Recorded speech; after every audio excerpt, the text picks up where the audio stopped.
Hello, what's up Bladers? Robin here with another video from our Intro to Beyblade X series. This week we're going to be covering deck construction, tournament formats, and how to actually win the game. First things first, you've got your Beyblade. Now what? The thing about Beyblade X is you're actually going to need a team of Beyblades to compete in events. But Robin, what is a Beyblade team, you ask? Well, let me explain. A team is comprised of 3 to 5 blades, with your deck being comprised of only 3. Beyblades within your team can have parts that repeat, but Beyblades within your deck must all be unique. For example, if you wanted to run SpinFinish, but you can't decide between Rush or Low Rush, you can have both on your team, but you can only choose one of those combos when locking in your deck between matches. This is because the blade SpinFinish cannot repeat in your deck. This goes for all blades, ratchets, and bits. Things get a little confusing when it comes to ratchets, but don't worry, I'll explain that too. If you've already watched the previous video in our Intro to Beyblade X series, then you'll already be a pro at spotting the differences between ratchet protrusions and ratchet heights. Now's the time to put that knowledge to use. A 3 protrusion ratchet can repeat within your team and even in your deck, but the only way to repeat it in your deck is by ensuring that your height is different. For example, your deck can have up to 3 protrusion ratchets, and that is because a 3 protrusion ratchet is available in the heights 60, 70, and 80. So always be sure to take care when constructing your deck. You don't want to be caught out accidentally running 2 of the same part. Similarly, parts like Rush and Low Rush can repeat within a deck, since their heights vary. The same can be said for parts like Disc Ball and Ball, or Orb and Low Orb, but again, just be sure to take care when running parts that might be a little difficult to tell apart. Low height bits can be differentiated by this little 3-winged plastic disc that sits at the bottom of the shaft. This might be a little confusing if you're just getting into the game, but don't worry, once you know what you're looking for, you'll be a part naming pro in no time. So you've built your team, what next? At the beginning of a match, both players will present their 3 to 5 Beyblades to each other. Then both players will select 3 to lock in their deck. Once you've locked in your deck for this match, you cannot change those 3 Beyblades while the current match is playing. The initial presentation is to help Bladers to decide what might be best suited for this current matchup. But we'll get to things like meta discussion and counterpicking in another video. Now that we know how to construct our deck, it's time to get to the good stuff. Rules! Tournament formats can vary from venue to venue, but most often than not they're determined by the amount of players in attendance. Low attendance events might choose round robin for their tournament format, while bigger events might choose Swiss, double bracket Swiss, or even double elimination. So let's go ahead and look at what each of those formats will look like. Round robin means that in the preliminary stages, all players will face against each other once. Players who defeat the most opponents will then move on to a secondary stage known as Top Cut, Top 8, or Top 4. Again, this is dependent on the event size. The final stage will then implement a single elimination format, with the winner being the player who goes undefeated. Swiss format means that the tournament will have a set number of rounds to determine what top players are going to make it through to the final stage. Again, this depends on tournament attendance. Some events having 3 rounds, others having 6, but most events will make this clear at the start of the day. During the preliminary stage, players will be paired against each other based on their win to loss ratio, meaning players who win consistently throughout the day will be faced up against other powerful opponents. Similarly to round robin, the top 4 to 8 players will then proceed to single elimination to determine the winner. The only real difference between Swiss and double bracket Swiss is that larger events will be split into 2 brackets, with the top 4 from each bracket then proceeding into that final round to face off against each other.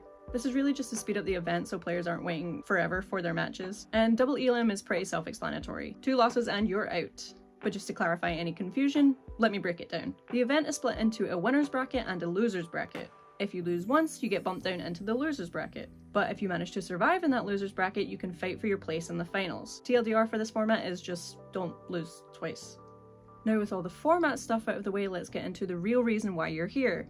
Learning how to win the game. Now the game's rules are always updating, so it's best to keep a copy of the rulebook handy. I'll link both the WBO and OPE handbooks in the description, as those are the rule sets that this current competitive circuit is running under. But if you're playing in another circuit, say in Canada or America, it's always best to read up on any discrepancies. So first things first. How you win is by being the first to score 4 points, and in Top Cut this raises to 7. But there are many different ways to score points. Getting the channel branding out of the way, a SpinFinish, that is surviving longer than your opponent, grants you 1 point. An overfinish, that is knocking your opponent into the side pockets, grants you 2. A burst finish, as the name would suggest, is when a Beyblade is rendered no longer fully constructed. This can range from the bit just simply popping out to the entire thing exploding in the stadium. Either way, this also awards 2 points. An important thing to note though is that a bit must fully separate from the blade before a burst finish is called. If the bit is popped out but the blade is still spinning on top of it, that doesn't count, I'm afraid. An extreme finish, that is sending your opponent into the middle pocket,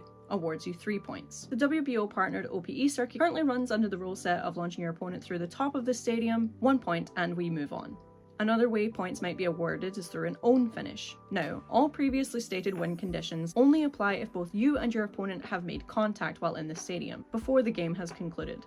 However, if your Beyblades don't make contact, but one sends itself veering off into a pocket anyway, the opponent is then awarded 1 point, no matter what pocket that is. Players then relaunch those same Beyblades. If a Beyblade enters a pocket directly from the launcher without touching the stadium, then that is just a mislaunch, which means both players then relaunch those same Beyblades. Another reason why you might need to reshoot your blades is if the Beyblades make contact while in mid-air without touching the stadium first. This is called air contact. Similarly, if your Beyblade makes contact with the plastic cover before touching the bottom of the stadium, then this also counts for a reshoot. If the same Beyblades need to be relaunched 3 times, then we just move on to the next one. That's the basic rules and win conditions out of the way, which brings us to final housekeeping. Now, the key thing about Beyblade X is that the ability to recover from a pocket is kind of crazy. This really depends on whether you're using Hasbro or Takara Tomy stadiums. Hasbro stadiums are narrower, with their pockets being shallower but also longer. That means stamina types are at a slight disadvantage when recovering from a pocket, say as opposed to attack types. It's not impossible, it's just a little harder. If you're familiar with trading card games, pocket recovery is a fun little layer to the game that makes X so exciting. Circling back, points are awarded based on what finish you score, but a finish is only determined once a Beyblade stops spinning,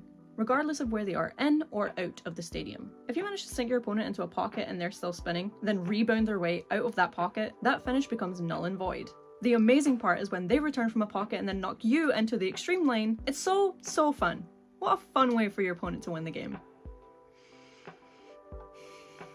Similarly, if they return from a pocket, then stop spinning, that 2 points drops down to a 1 point finish. Does this make sense? Basically, you're never safe until that first blade stops spinning. But I know you're probably sitting there thinking, what if 2 Beyblades stop spinning at the same time? Or say both ricochet themselves into the pockets at the exact same time. That is considered a simultaneous finish, and that would also call for a relaunch. So I hope this cleared up any questions you might have about how to start playing the game, whether that be at a tournament or even in the comfort of your own home with some friends. As always, if you have any questions, feel free to drop them down in the comments and I'll do my best to keep you informed. Our next Intro 2 video will focus on the best beginner-friendly products to pick up, as well as how to decide what parts might be best suited for each situation. Until next time, later Bladers!